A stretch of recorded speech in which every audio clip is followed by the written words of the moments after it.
विद्यार्थी मित्र, आपण 11वी वाणिज्यमध्ये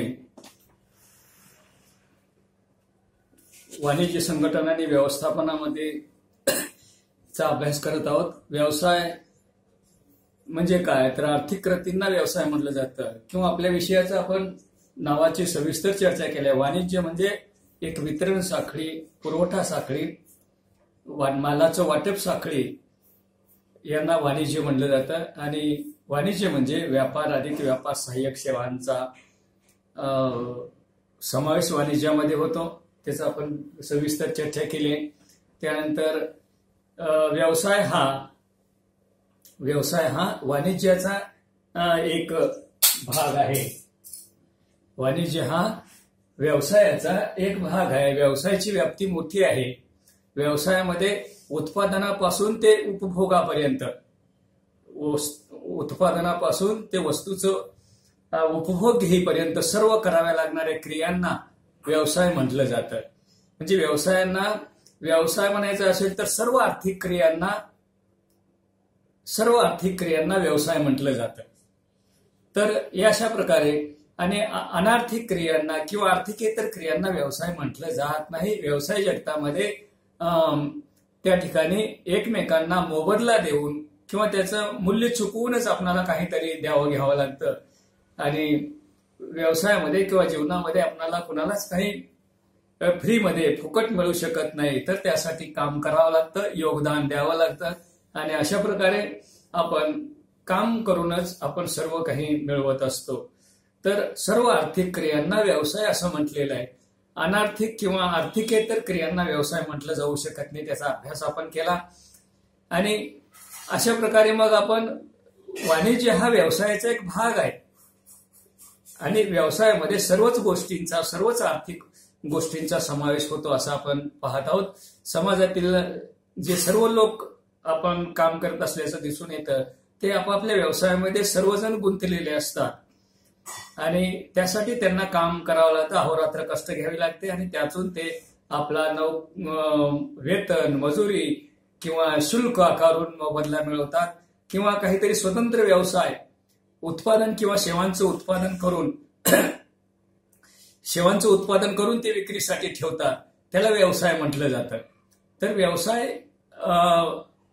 व्यवसायामध्ये उत्पादनही केलं जातं आणि मग अशा प्रकारच्या व्यवसायांना व्यवसाय म्हटलं जातं। तर व्यवसायामध्ये काय काय येतं हे आपण पाहिलंय। व्यवसायामध्ये वितरण तर येतच, पण व्यवसाय म्हणजे एक तर तो व्यवसाय उत्पादनाचा असेल, वितरणाचा असेल किंवा सेवेचं उत्पादन असेल किंवा वितरण असेल किंवा वाणिज्य असेल, या सर्वांचा व्यवसायामध्ये समावेश होतो। उद्योग अधिक वाणिज्य बरोबर इतर सेवांचं उत्पादन आणि त्याचबरोबर आणखीन एक व्यवसायामध्ये समावेश होतो, ते म्हणजे आपण पाहिलं व्यवसाय, पेशा आणि नोकरी या सर्व क्रियांचा समावेश व्यवसाय या संकल्पनेतच होतो।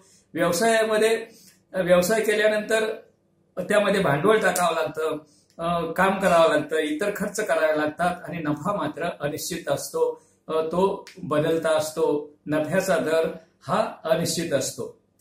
पेशामध्ये मात्र ठराविक अशा प्रकारचं शुल्क आकारून त्या ठिकाणी कौशल्यवान किंवा उच्च पात्रता धारण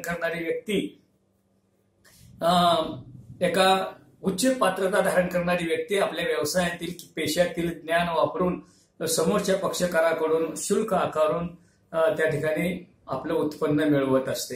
त्यानंतर नोकरी, पेशा आणि नोकरी आणि व्यवसाय या सर्व आर्थिक क्रियांना व्यवसाय म्हटलं जातं। आणि आता पेशामध्ये सुद्धा भांडवल लागतं मोठ्या प्रमाणात। आपण त्याची वैशिष्ट्य थोडक्यात पाहू। व्यवसाय म्हणजे व्यवसाय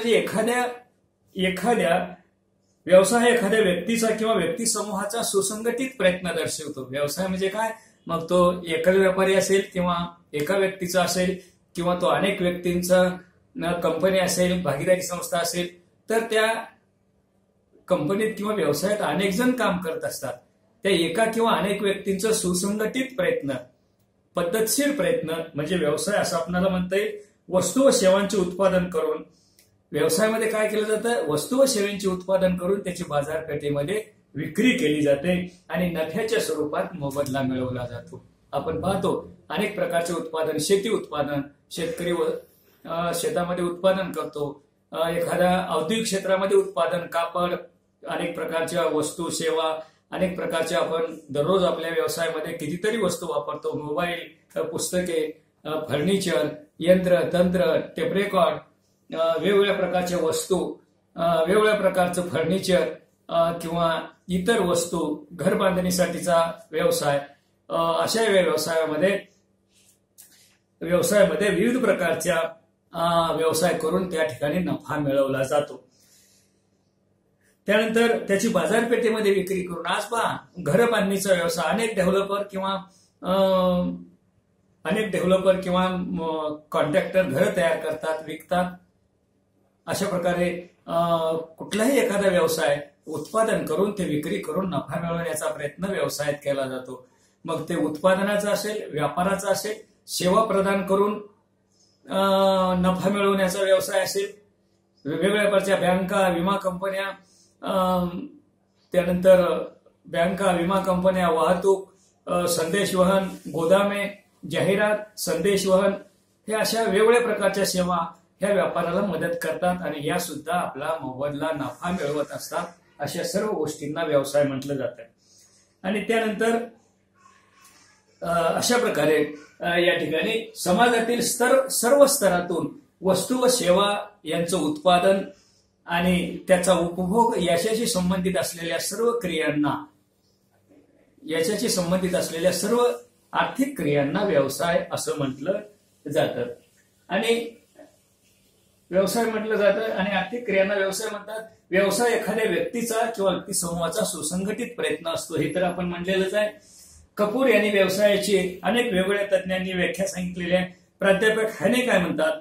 मालाचे उत्पादन करण्याच्या व संपत्ती मिळवण्याच्या दिशेने केलेली सर्व मानवी कार्य म्हणजे व्यवसाय होय. पहा, मालाचे उत्पादन करून नफा मिळवून संपत्ती मिळवण्याच्या दिशेने व्यक्तीने किंवा समूहाने केलेले सर्व आर्थिक प्रयत्न म्हणजे व्यवसाय, असं कपूर या प्राध्यापक हॅने यांच्या मते आहे. त्यानंतर हग्स आणि कपूर काय म्हणतात? समाजाच्या गरजांची पूर्तता करण्यासाठी वस्तू आणि सेवांचे नफा मिळवण्याच्या दृष्टीने नफा मिळवण्याच्या दृष्टीने उत्पादन व विक्रीसाठी व्यक्तीने किंवा व्यक्ती समूहाने प्रयत्न करणे म्हणजे व्यवसाय. तर व्यवसाय म्हणजे काय? आजकाल व्यवसाय म्हणजे फक्त स्वार्थासाठी व्यवसाय, आपल्या उत्पन्नासाठीच.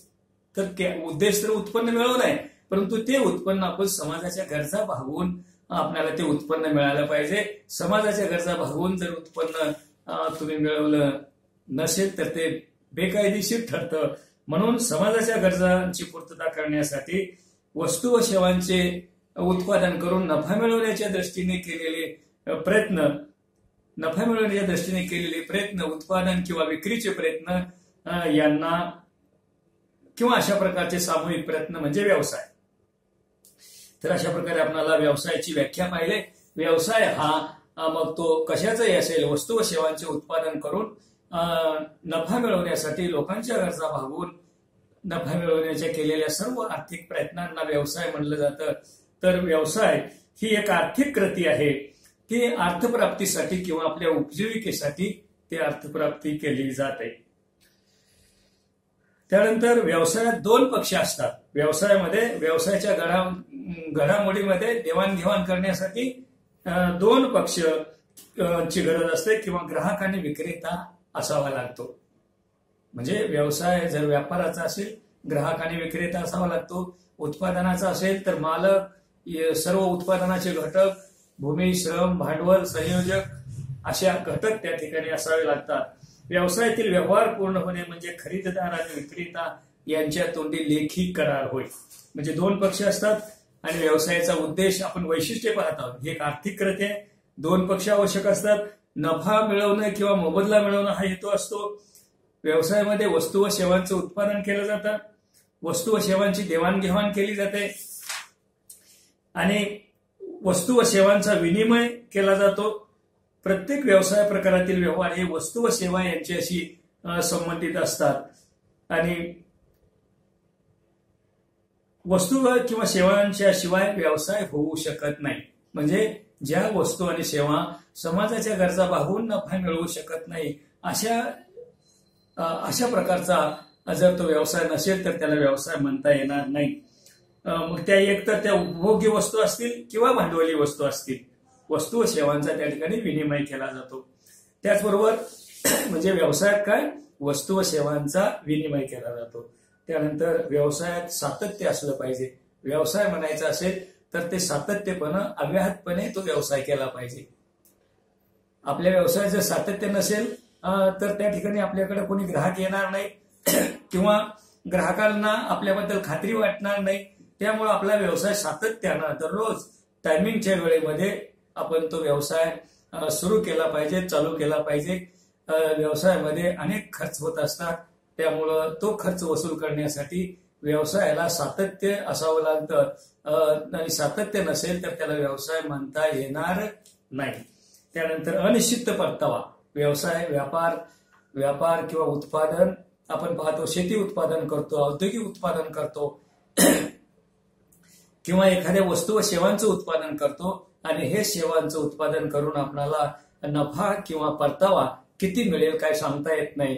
तो मोठ्या प्रमाणात आपलं जर दर्जेदार उत्पादन असेल, क्वालिटी उत्पादन असेल तर मोठ्या प्रमाणात नफा मिळेल आणि दर्जेदार उत्पादन नसेल तर नुकसान सहन होण्याची शक्यता असते. म्हणून अनिश्चित परतावा असतो. व्यवसाय म्हणलं की व्यावसायिक क्षेत्र अनिश्चिततेने भरलेलं आहे. आपल्याला ग्राहकांना त्या ठिकाणी दर्जेदार क्वालिटी वस्तू पाहिजे असतात. ग्राहक पैसे द्यायला त्या ठिकाणी मागे पाहत नाहीत. वस्तू चांगली असली की ते खरेदी करतात. म्हणून व्यवसायातील परतावा हा अनिश्चित असतो. व्यवसायातील परतावा हा अनिश्चित असतो. हे एक आपल्याला त्याचं वैशिष्ट्य सांगता येईल.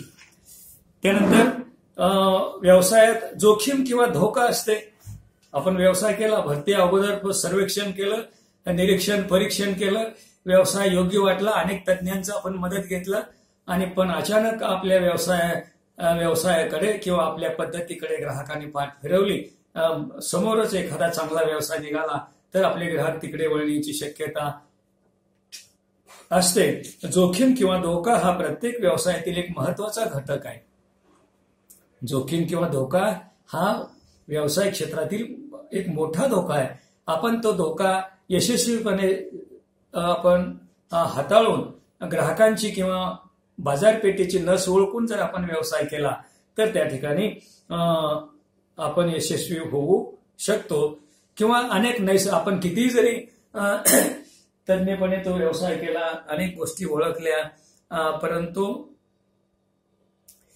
परंतु नैसर्गिक परिस्थितीमुळे अचानक काही ठिकाणी आपत्ती उद्भवली आणि त्यामुळं व्यवसायात आपल्याला धोका होऊ शकतो, नफा कमी मिळू शकतो किंवा व्यवसायातील खर्च सुद्धा वसूल होऊ शकत नाही. म्हणून व्यवसायाचं एक वैशिष्ट्य धोका किंवा जोखीम ही व्यवसायात असू शकते. उदाहरणार्थ फॅशन, उत्पादन पद्धतीतील बदल, चोरी, आग, नैसर्गिक बदल, ग्राहकांच्या आवडीनिवडी यात फरक पडला की आपली विक्री कमी होते, ग्राहक तुटतात आणि नफा कमी होतो. ग्राहकांचे किंवा उपभोक्त्यांचे समाधान व्यवसायानं केलं पाहिजे. ग्राहकांचे समाधान किंवा ग्राहक टिकवणं हे व्यवसायाचं महत्वाचं उद्दिष्ट किंवा वैशिष्ट्य आपल्याला म्हणता येईल. आणि त्यानंतर आपल्याला दुसरा पेशा म्हणजे आपण पेशा म्हटलं जातो.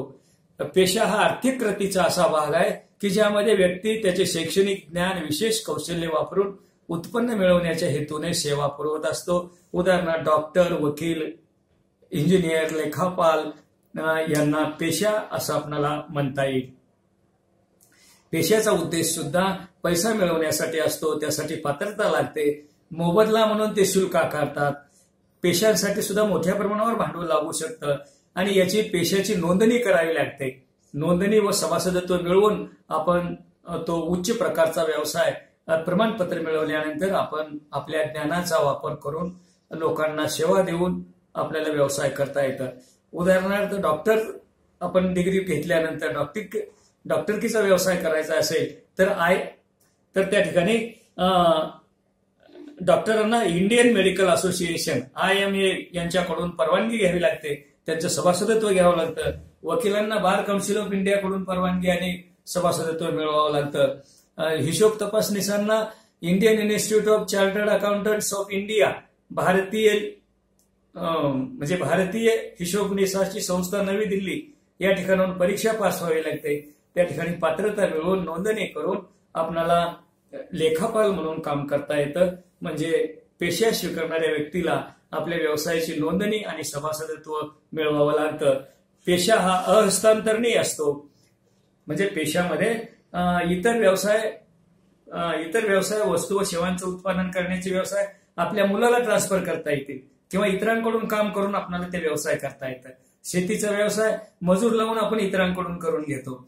दुकानात 4 मजूर किंवा इतर आपले सहाय्यक नेमून त्या ठिकाणी व्यवसाय करू शकतो. परंतु पेशामध्ये आपलं कार्य दुसऱ्याकडे हस्तांतरित करता येत नाही कायद्यानं, कारण दुसऱ्या व्यक्तीकडे तशा प्रकारची पात्रता किंवा ज्ञान नसतं. म्हणून पेशा हा कुणालाही हस्तांतर करता येत नाही. जर त्या पेशा करणाऱ्या व्यक्तीचा जर मुलगा त्याच पात्रतेचा असेल, डॉक्टरचा मुलगा डॉक्टर परीक्षा पास होऊन प्रमाणपत्र मिळवलं असेल, वकिलाच्या मुलाने वकील होऊन वकिलीचा डिग्री मिळवली असेल किंवा तर अशांना त्यांच्या आपल्या व्यवसायाचं हस्तांतरण करता येतं. परंतु त्यातील मोबदला मात्र फरक असू शकतो. वडिलांचे सर्व ग्राहक मुलाकडे येतीलच असं नाही किंवा वडिलांपेक्षा जास्त येऊ शकतात. म्हणजे पेशा हा अहस्तांतरणीय असतो, हे असं आपण पाहिले. त्यानंतर त्याचं स्वरूप पेशा शुल्क स्वीकारून असतं. त्यानंतर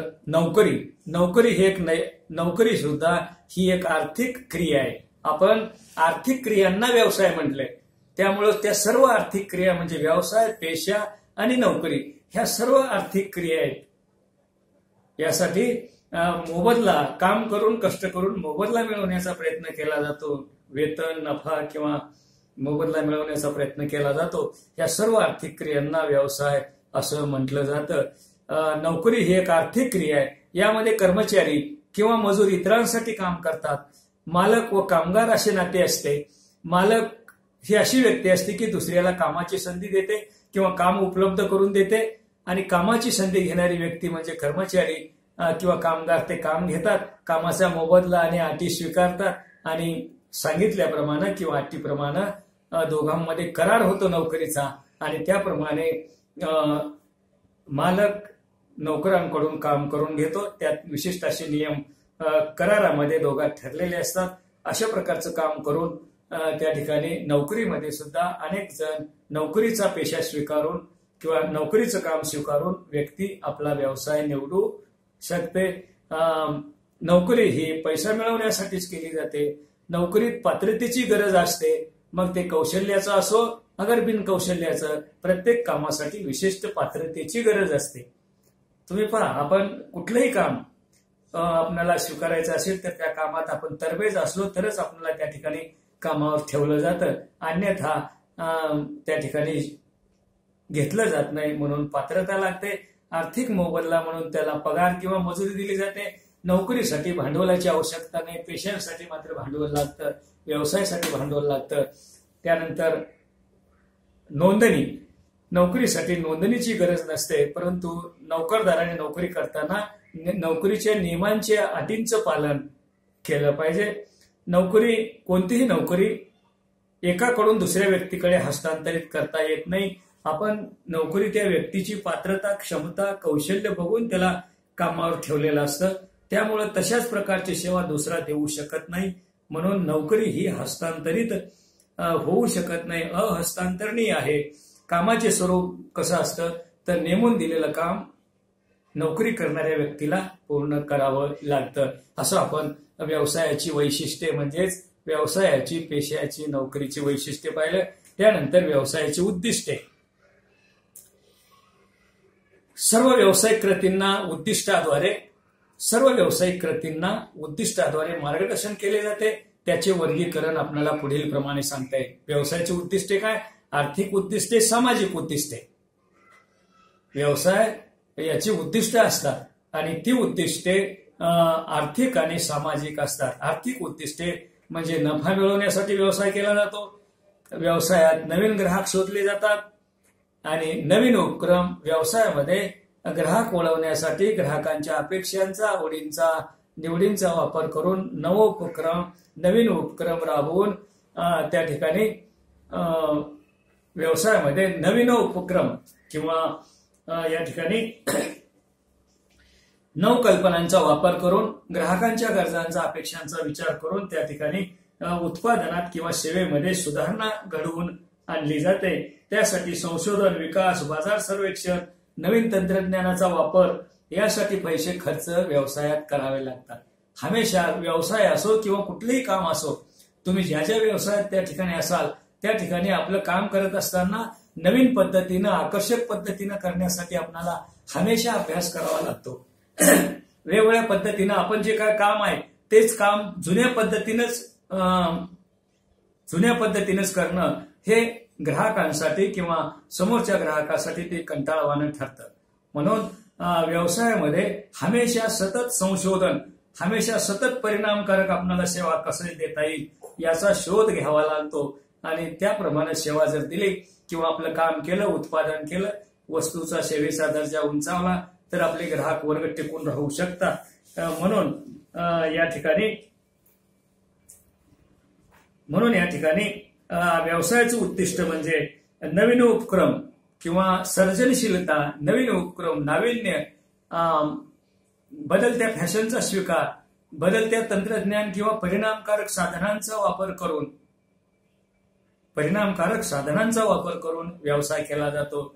आज आपण अनेक व्यवसाय अडचणीच्या काळात बंद आहेत, पण आज ऑनलाईन प्रकारे सर्व व्यवसाय करण्याचा प्रयत्न करून कमीत कमी खर्चामध्ये, ऑनलाईन खर्चाद्वारे आज आपण सर्व व्यवसाय डिजिटल पद्धतीनं किंवा ऑनलाईन किंवा संगणकाच्या साह्यानं आज आपण सर्व व्यवसाय हाताळत आहोत. असं काळानुरूप कमी खर्चाचे व्यवसाय शोधले जातात आणि ग्राहकांना वस्तू व सेवा देण्याचा प्रयत्न केला जातो. व्यवसायामध्ये काटकसर हा महत्वाचा गुण असतो आणि अशा प्रकारे आणि उपलब्ध साधनांचा सुयोग्य वापर. साधने हे दुर्मिळ असतात. आता आपण पाहतो हे तर अत्यंत महत्वाचं आहे. साधने, पर्यावरण आपल्याला साधने देतं, संसाधने, या संसाधनांच्या किंवा आर्थिक साधनांच्या साह्यानं आपण आपल्या गरजा भागवतो. पण या नैसर्गिक साधन सामुग्री ही मर्यादित असतात. त्याचा आपण काटकसरीने व्यवस्थित वापर केला तर ती साधन सामुग्री आपल्याला दीर्घकाळासाठी पुरवू शकते, दीर्घकाळाला उपयोगात येऊ शकते किंवा पुढच्या पिढ्यांना सुद्धा आपण पर्यावरण राखू शकतो. म्हणून व्यवसायाचं उद्दिष्ट हे उपलब्ध साधनांचा पुरेपूर आणि काटकसरीने उपयोग केला पाहिजे, हे व्यवसायाचं उद्दिष्ट आहे. आपल्याला जे गरज असेल तीच साधन सामुग्री आपण वापरायची आणि त्याप्रमाणे उत्पादन करायचं, असं हे व्यवसायाचं उद्दिष्ट. त्यानंतर सामाजिक उद्दिष्ट आहे. सामाजिक उद्दिष्ट म्हणजे व्यवसायाचे आर्थिक उद्दिष्ट. व्यवसायानं आपल्या स्वतःच्या खर्चाचं पण पाहिलं पाहिजे आणि लोकांना कसं परवडेल, लोकांना कसं मोबदला देता येईल. कारण व्यवसाय हे समाजाचे विश्वस्त असतात, समाजाच्या सहकार्यावर ते यशस्वी होत असतात, समाजातून अनेक गोष्टी घेत असतात. म्हणून त्यांनी स्वतःच्या नफ्याबरोबर समाजाच्या कल्याणासाठी समाजाला दर्जेदार वस्तू आणि सेवांचा पुरवठा केला पाहिजे. व्यापारात गैरव्यवहार किंवा अनुचित प्रकारांना त्यांनी टाळलं पाहिजे. व्यापारातील गैरव्यवहार टाळलं पाहिजे. चांगल्या वस्तूंचं उत्पादन केलं पाहिजे. लोकांना रोजगार निर्मिती कसं उपलब्ध होईल, अडचणीच्या किंवा गरजू लोकांना काम देऊन त्यांच्याकडून उत्पादन करून घेतलं तर गरीब लोकांना उत्पन्नाचं साधन मिळेल. म्हणून रोजगार निर्मिती, कर्मचाऱ्यांचं कल्याण सुद्धा पाहिलं पाहिजे. व्यावसायिकाने आजच्या काळात,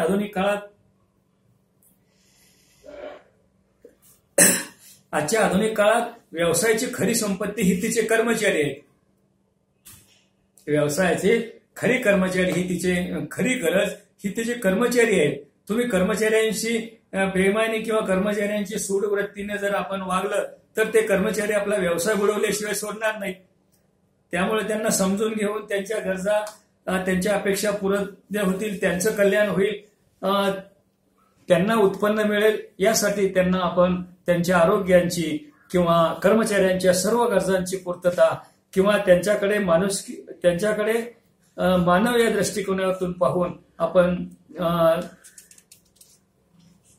आपण त्यांच्यासाठी कल्याण किंवा त्यांची काळजी घेतली पाहिजे. आणि कर्मचाऱ्यांची कल्याण करणं किंवा कर्मचाऱ्यांची काळजी घेणं म्हणजे आपल्या व्यवसायाची काळजी करणं. कामगारांचे कल्याण साधण्यासाठी त्यांना योग्य व नियमित मोबदला द्यावा लागतो. कामाच्या ठिकाणी त्यांना सुरक्षितता द्यावी लागते. काम करत असताना त्यांचं हातपाय अवयव निकामी होणार नाहीत अशा प्रकारची परिस्थिती आपण उपलब्ध करून दिली पाहिजे.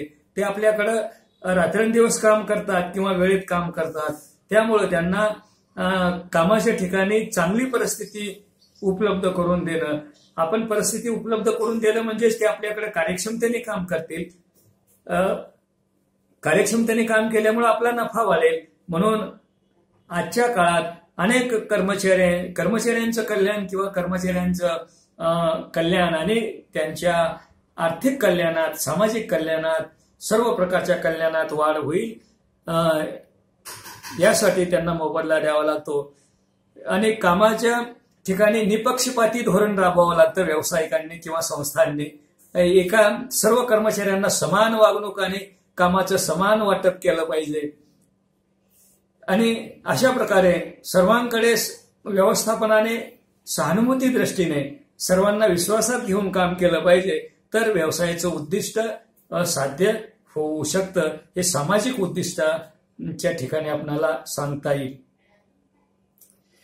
आणि व्यवसायाचं उद्दिष्ट दुसरं सामाजिक काय, तर सामाजिक प्रश्न सोडवण्यास मदत करणे. आजकाल अनेक प्रकारचे सामाजिक प्रश्न निर्माण झालेले आहेत. वाढत्या औद्योगिकरणामुळे अनेक प्रश्न निर्माण होत आहेत. वाहतुकीची कोंडी, हवा पाणी प्रदूषण, वाढती झोपडपट्टी इत्यादी व्यवसायाने याबाबत जागरूक राहून हे कमी करण्यासाठी आपल्या व्यवसायाकडून जास्तीत जास्त समस्या निर्माण होणार नाहीत किंवा आपण पुढाकार घेऊन समाजाला तशा प्रकारचं वळण लावण्याचा प्रयत्न व्यवसायाने केलं पाहिजे. त्यानंतर सामाजिक कल्याणात सहभाग. व्यवसायाने किंवा व्यवसाय संस्थांनी सामाजिक कल्याणात हातभार लावला पाहिजे. सामाजिक कल्याणात हातभार लावल्यामुळे तुमच्या व्यवसायाची प्रत, व्यवसायाचा नावलौकिक त्या ठिकाणी मोठ्या प्रमाणावर वाढण्याची शक्यता असते. म्हणून या ठिकाणी सामाजिक कल्याणात सहभाग देऊन व्यावसायिकांनी हमेशा जागृत राहून आवश्यक तिथे समाजाच्या कल्याणासाठी देणग्या देणे. उच्च शिक्षणासाठी देशातील काही अतिशय उच्च पात्रतेचे विद्यार्थी असतील, क्षमतावान विद्यार्थी असतील, कौशल्याचे विद्यार्थी असतील, तर त्यांच्यासाठी आपण त्यांना शिक्षणासाठी मदत करणे, त्यांना चांगल्या प्रकारचं शिक्षण देणे किंवा त्यांना शिष्यवृत्ती देणे आणि अशा होता होईल तेवढ्या चांगल्या गोष्टीसाठी सहकार्य करून सामाजिक कल्याणात सहभागी व्यवसाय संस्था चांगल्या प्रकारे देऊ शकतात. व्यवसाय संस्था अनेक गोष्टींची त्यांच्याकडे जाण असते. आपण एखाद्या गरीब होतकरू मुलगा जर हुशार असेल शिक्षणामध्ये, तर त्याला आपण योग्य ते शिक्षणासाठी सहकार्य करून त्याला जर आपण वर घेतलं तर आपल्या ती व्यक्ती देशासाठी मोठं योगदान देऊ शकते. आणि अशा प्रकारे समाजातील अत्यंत महत्वाच्या गोष्टीसाठी वेचून आवश्यक ते महत्वाच्या देणग्या किंवा सहभाग व्यावसायिकांनी निवडलं पाहिजे. म्हणून तर आज आपल्या या कोविड महामारीच्या काळात अनेक उद्योजकांनी रतन, प्रेमजी, अजीज, टाटा किंवा इतर प्रकारचे आदित्य बिर्ला किंवा काल परवा अशा अनेक व्यावसायिकांनी या महामारीच्या काळात कितीतरी सरकारला सहकार्य केलं आणि देणगी देऊन समाजाच्या कल्याणात अशा प्रकारच्या रोगराईमधून सावरण्यासाठी या व्यवसाय संस्थांनी काम केल्याचं हे दिसून येतं. जवळजवळ 1500 कोटी टाटाने या ठिकाणी सरकारला मदत केली. तशाच प्रकारे इतर प्रत्येक व्यक्तीने समाजातून आपण आपल्या समाजासाठी काही त्या ठिकाणी हातभार लावला तर या ठिकाणी प्रत्येकाच्या हातभारानं कसलीही समस्या हल होऊ शकते. म्हणून व्यवसाय करणाऱ्याने किंवा कुठलाही व्यवसाय असेल, मग ते नोकरी करणाऱ्यापासून, भंगारवाल्यापासून ते टाटा बिर्ला उद्योगपती किंवा अनेक बहुराष्ट्रीय कंपन्यांपर्यंत या व्यावसायिकांनी अडचणीच्या काळात समाजासाठी सहभाग करणं हे व्यवसायाचं उद्दिष्ट आहे. म्हणून तर आपण पाहतो की अनेक व्यावसायिक संस्थांनी समाजातील अनेक दानशूर लोकांनी व्यवसायाच्या कल्याणासाठी किंवा गरीब गोर लोकांच्या कल्याणासाठी काम केल्याचं आपल्याला दिसून येतं. आणि म्हणूनच आपण सर्व समाज, सर्वांचं कल्याण म्हणजेच आपलं कल्याणही त्यात सामावलेलं असतं आणि अशा प्रकारे त्या ठिकाणी योगदान देणं गरजेचं असतं. त्यानंतर व्यवसायाची नफ्याची भूमिका. आपण व्यवसायाची अनेक आर्थिक आणि सामाजिक उद्दिष्टे पाहिले अशा प्रकारे. त्यानंतर व्यवसायातील नफ्याची भूमिका. आता व्यवसायात नफा मिळवणं, व्यवसाय तर नफ्यासाठी केलाच जातो. तुम्ही म्हणाल की बाबा लोकांसाठी कल्याण करा. अगोदर व्यवसायाने नफा मिळवला पाहिजे. अगोदर व्यवसायाने आपलं काम करून मग तो व्यवसाय एखाद्या छान लहान व्यापाऱ्यापासून एखाद्या रस्ती गल्लोगल्ली फिरणाऱ्या लहान व्यावसायिकापासून ते बहुराष्ट्रीय कंपन्यांपर्यंत सर्वांचं काम मोबदला किंवा नफा मिळवणं असतं. मग तर व्यवसायात यांना जिवंत राहण्यासाठी, टिकून राहण्यासाठी, व्यवसायातील अनेक खर्च भागवण्यासाठी व्यवसायात नफा मिळवणं म्हणजे हे काय अनिष्ट काम नव्हे, ते योग्यच आहे. परंतु तुम्ही योग्य काम करून, दर्जेदार काम करून, कायदेशीर काम करून, लोकांचं कल्याण साधून कितीही मोठ्या प्रमाणात तुम्ही नफा मिळवू शकता. कारण हा नफा समाजाच्या सहभागावर, समाजात राहून तुम्ही तुमच्या ज्ञानाचा वापर करून व्यवसाय करता, तर त्या व्यवसायाला आपण काही देणे लागतो आणि अशा प्रकारचं देणं आपण आपल्या व्यवसायात नफा किंवा मोबदला करून त्या ठिकाणी मिळवू शकतो. प्रत्येक व्यवसायाचा मुख्य उद्देश नफा मिळवणं हा असतो. खर्चापेक्षा महसुली उत्पन्न अधिक असणे म्हणजेच नफा होय. नफा म्हणजे काय? खर्चापेक्षा महसुली उत्पन्न म्हणजे एका विशिष्ट काळातील उत्पन्न खर्चापेक्षा जास्त असणं म्हणजे नफा होय. तर नफा बरोबर उत्पन्न मायनस खर्च असं आपल्याला म्हणता येईल. नफा बरोबर उत्पन्न मायनस खर्च इज इक्वल टू नफा. प्रत्येक व्यावसायिक साध्या लहान एखाद्या फेरीवाल्यापासून, फेरीवाले रस्ती गल्लोगल्ली फिरून व्यापार करणाऱ्यापासून ते बहुराष्ट्रीय कंपन्यांपर्यंतचा सर्वांचा व्यवसाय आहे. त्या व्यवसायांचा नफा म्हणजे उत्पन्न मायनस खर्च इज इक्वल टू नफा असं म्हणता येईल. आणि अशा प्रकारे या व्यावसायिकांना आपल्या व्यवसायात भांडवल गुंतवणूक करावी लागते आणि भांडवल गुंतवून आपला व्यवसाय कसा नफ्यात पडेल किंवा कमीत कमी खर्चात उत्कृष्ट व्यवस्थापन करून आपल्या व्यवसायात संशोधन आणि विकास करून आपल्याला काय सोपं जाईल, कसा कमी खर्च येईल, वाढ आणि विस्तार, त्याचबरोबर कार्यक्षमता वाढवून, त्याचबरोबर अनेक प्रकारचे धोके स्वीकारून आपल्या कौशल्याचा किंवा आपल्या नावाचा वापर करून स्थैर्य मिळवावं लागतं आणि स्थैर्य मिळवून आपल्याला आपला व्यवसाय करावा लागतो. म्हणजे व्यवसायात नफ्याची भूमिका ही अत्यंत महत्वाची आहे. आपल्या खर्चापेक्षा उत्पन्न जास्त असलं पाहिजे तरच आपण व्यवसाय क्षेत्रात टिकू शकू, व्यवसायातील सर्व खर्च भागवू शकू आणि समाजासाठी काहीतरी देणं म्हणून आपण त्या ठिकाणी समाजात काहीतरी निर्माण करू शकू. म्हणून या ठिकाणी व्यवसायात नफ्याची भूमिका किंवा नफा मिळवणं हे समर्थनीय, योग्य ठरतं.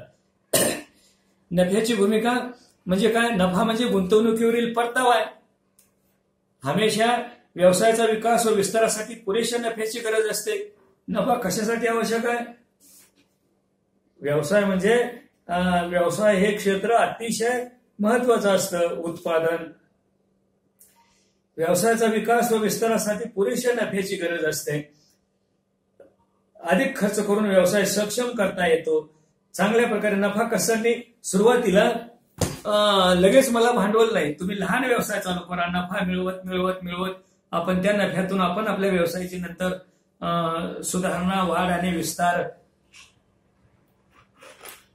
विस्तार करू शकतो. आणि मग हे नफा, हाच नफा आपण आपल्या व्यवसायात, आपल्या व्यवसायाचं वाढ विस्तार आधुनिकीकरण करून संशोधन करून नवीन तंत्रज्ञानाचा वापर करून कमीत कमी खर्चामध्ये दर्जेदार नाविन्यपूर्ण उत्पादन करून वस्तू व सेवांचा आपण अशा प्रकारच्या आपल्या व्यवसायात दर्जेदार वस्तू उत्पादन करून कमीत कमी खर्चात वस्तू उत्पादन केल्यानंतर त्या वस्तू कमी खर्चामध्ये विकता येतं. दर्जेदार वस्तू आपल्याला इतर देशांना निर्यात करता येतं. त्या निर्यातीतून आपल्याला परकीय चलन, अमूल्य असं परकीय चलन मिळवता येतं आणि ते परकीय चलन राष्ट्राला मिळू शकतं, सरकारला मिळू शकतं. सरकार ते परकीय चलन इतर महत्वाच्या कामासाठी वापरू शकतं. म्हणून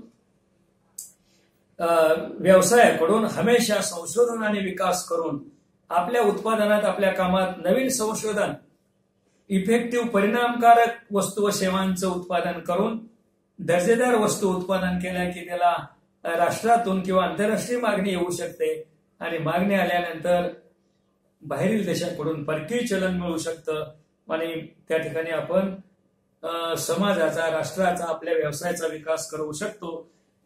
यासाठी नफा महत्वाचा असतो. नफा हा अशा प्रकारचं बक्षीस आहे. नफा हा अशा प्रकारचं एक बक्षीस आहे की त्या ठिकाणी व्यावसायिकांना धोका स्वीकारून व्यवसाय केल्याबद्दल त्याला जे बक्षीस मिळतं, नफा मिळतो, त्याबद्दल त्याला जो मोबदला मिळतो त्याला बक्षीस किंवा असं सुद्धा म्हणता येईल, किंवा ती जोखीम स्वीकारल्याबद्दल त्याला मोठ्या प्रमाणात त्याच्या वस्तू विकून मिळणारा मोबदला म्हणजे नफा असं म्हणता येईल. वाढ व विस्तारासाठी पुन्हा हाच नफा, आपलाच नफा. परत आपण समजा लहान प्रमाणात व्यवसाय केला, दर्जेदार वस्तूंचं उत्पादन केलं, नफा मोठ्या प्रमाणात मिळवला, हाच नफा आपल्याला व्यवसायाच्या वाढ विस्तारासाठी, आधुनिकीकरणासाठी, विस्तारीकरणासाठी हा नफा आपल्याला कामी येऊ शकतो. आणि नफ्यामुळं आपली कार्यक्षमता वाढते, आपण केलेल्या कामाचं चीज असं होऊ शकतं आणि त्यामुळे नफ्यामुळे कामगारांचं वेतन, इतर खर्च आपल्याला भागवता येतो, कामगारांना प्रेरणा देता येते आणि त्यामुळे शेवटी व्यवसायाची कार्यक्षमता वाढते. त्यानंतर नफा हा उदरनिर्वाहाचं एक साधन म्हणून आपल्याला त्याच्याकडे पाहता येतं. जीवन जगण्यासाठी अर्थात उदरनिर्वाह करण्यासाठी मानव व्यवसायात नफा मिळवतो. पुरेसा नफा मिळवून तो आपल्या विविध गरजा त्याला भागवता येतात. म्हणजे व्यवसाय म्हणजे एखाद्या हातगाडीवाल्यापासून दररोज आपल्या हातगाड्यावर व्यवसाय करणारा, तर त्याच्यापासून त्याला उत्पन्न मिळवता येतं, मोबदला मिळवता येतं आणि तो त्याचा उदरनिर्वाह चांगल्या प्रकारे करू शकतो. आणि व्यवसायात व्यावसायिकाने स्वीकारलेल्या धोक्याबद्दलचं बक्षीस म्हणजे नफा होय. एक व्यावसायिक तज्ञ त्याने सांगितलं की शुम्पीटर नावाचा सांगितलं नफ्याचा सिद्धांत त्यांनी सांगितला. व्यवसायात व्यावसायिकाने स्वीकारलेल्या धोक्याचे बक्षीस म्हणजे नफा होय. सहसा व्यवसाय करण्यासाठी कार्यक्षम तज्ञ व्यक्तीच पुढे येतात किंवा ज्यांना काहीतरी करून दाखवायचं आहे असे व्यक्ती व्यवसाय करण्याचा प्रयत्न करतात आणि या ठिकाणी व्यवसाय मालकाने व्यवसायात स्वीकारलेल्या धोक्याबद्दलचं बक्षीस म्हणजे नफा असं त्याने किंवा असं आपल्याला म्हणता येईल. सर्व गोष्टींचा आपल्याला विमा उतरवता येतो. ज्या धोक्यांचा विमा उतरवता येत नाही त्याचा मोबदला म्हणजे नफा होय. नफा अनिश्चित असतो आणि अनिश्चित गोष्टीचा विमा उतरवता येत नाही. विमा हा चालू संपत्तीचा, विमा हा दिसणाऱ्या संपत्तीवर उतरवता येतो, परंतु नफा हा अनिश्चित स्वरूपाची गोष्ट आहे म्हणून नफ्याचा विमा उतरवता आपल्याला येत नाही.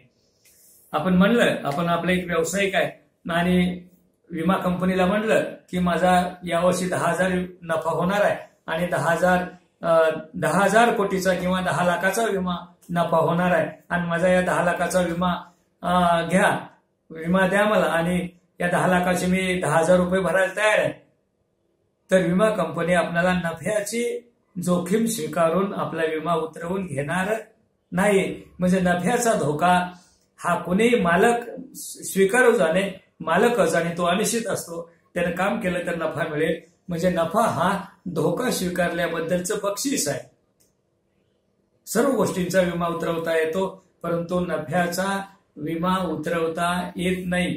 नफा किती मिळेल यावर आपल्याला त्या जोखमीवर नफा मिळवता येत नाही. तर अशा प्रकारे आपण नफ्याची भूमिका व्यवसायात सांगितली.